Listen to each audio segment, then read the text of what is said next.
ओम शांति। श्राद्ध के दिन चल रहे हैं, लेकिन बहुत सारे लोगों के मन में सवाल है कि श्राद्ध करना चाहिए या नहीं, और अगर करना चाहिए तो क्यों।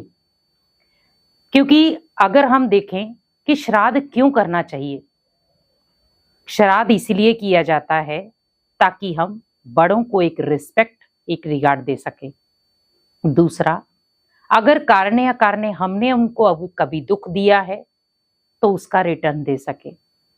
श्राद्ध ये नहीं होता कि हमने भोजन बना दिया और भोजन किसी को खिला दिया, श्राद्ध पूरा हो गया।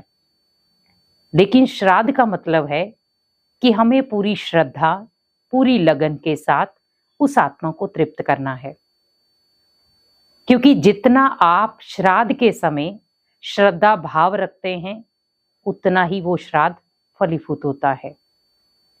श्राद्ध का मतलब है कि हम उन आत्माओं पर अपनी दुआएं अर्पित करते हैं। अपने जीवन में जो भी प्रकार की हम आज जिस ओहदे पर आए हैं, उनके लिए उनको श्रेय देते हैं। आज जैसे देखे, कई आत्माएं बड़े बुजुर्गों का श्राद्ध कर रहे हैं, अपने माता पिता का कर रहे हैं। क्यों कर रहे हैं? लेकिन हमें करना चाहिए। भले आप बड़े प्यार से घर पे भोग बनाएं, भगवान को खिलाएं और उसके बाद उस आत्मा को खिलाएं। श्राद्ध का मतलब है कि हमें उस आत्मा को अगले जीवन के लिए दुआएं देना, क्योंकि वो आत्मा इस जन्म में हमारे घर पर रही। अगर कारण या कारण अगर हमारी वजह से उसे कभी दुख या कोई परेशानियां हुई हैं, तो श्राद्ध के समय हम उनसे माफी मांग सके। श्राद्ध का मतलब ये नहीं होता कि हमने भोजन करा दिया, हो गया। श्राद्ध का मतलब है कि हमने जो भी कष्ट उनके जीवन में दिए हैं या जो भी कष्ट उन्हें पहुंचाए हैं, कभी कारण या काल ने बोल के द्वारा दुख दिया है, कर्म के द्वारा दुख दिया है, सोच के द्वारा दुख दिया है, तो कहीं ना कहीं उनसे क्षमा मांगना।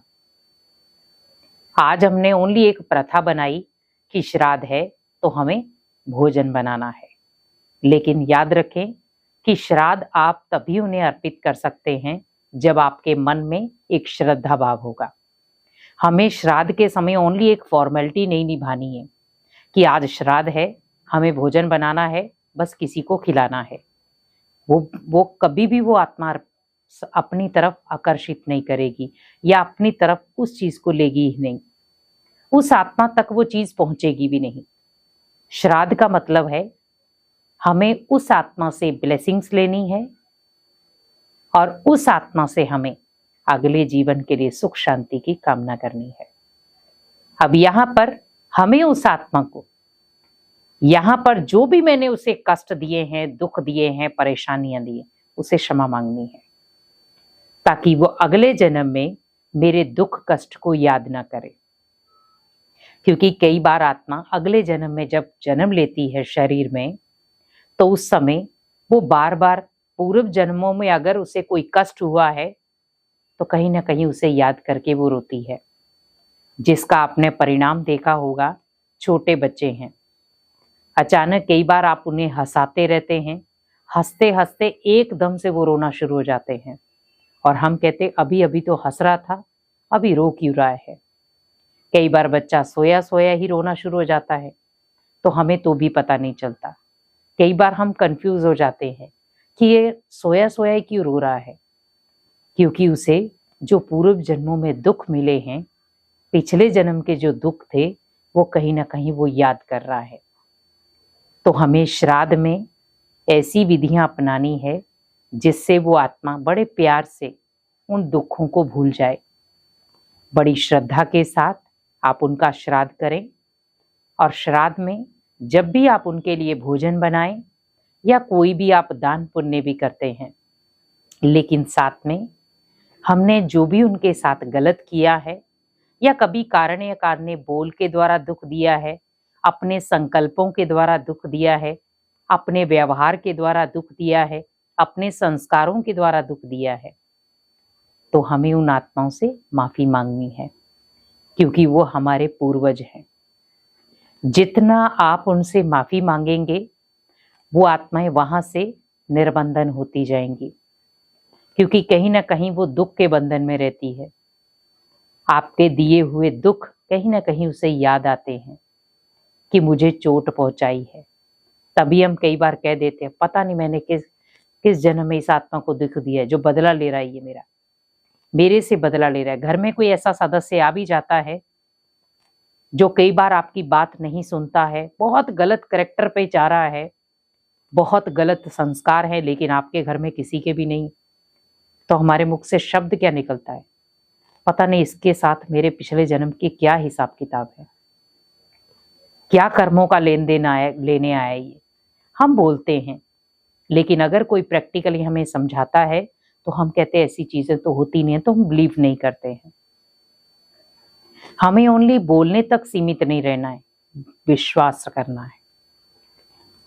तो पहले हमें श्राद्ध करते समय पहले मन के अंदर पूरी श्रद्धा भाव रखें कि वो आत्मा जहां भी है खुशहाल है, वो आत्मा जहां भी है सुखों से भरपूर है, वो आत्मा जहां भी है वो उस घर में खुशियां बांट रही है, और वो आत्मा जहां भी है हर आत्मा को खुशियां दे रही है।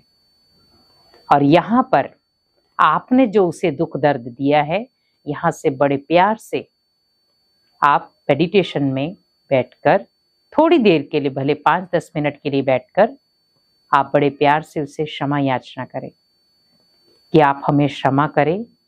अगर कारणे कारणे हमारे से कोई भी भूलें हुई हों, कभी भी मैंने कोई अभद्र भाषा यूज की हो, गलत बोले हों, मेरे व्यवहार से आप कहीं तंग हुए हों, मेरे संस्कारों से कई बार आप तंग हुए हों, या कई बार मेरे मुख से ऐसे शब्द निकाले हों जिससे आपको चोट लगी हो, या मेरे कर्मों के आधार पर कहीं ना कहीं आपको कहीं चोट लगी है, तो मैं आपसे क्षमा याचना मांगता हूँ। मैं आपसे क्षमा मांगता हूँ, आप मुझे क्षमा करें, और अगले जन्म में आप अपने जीवन को एक सुख में, एक शांति में जीवन में व्यतीत करें। आप हमें बच्चा समझकर, एक छोटा सा बालक समझकर माफ कर दें।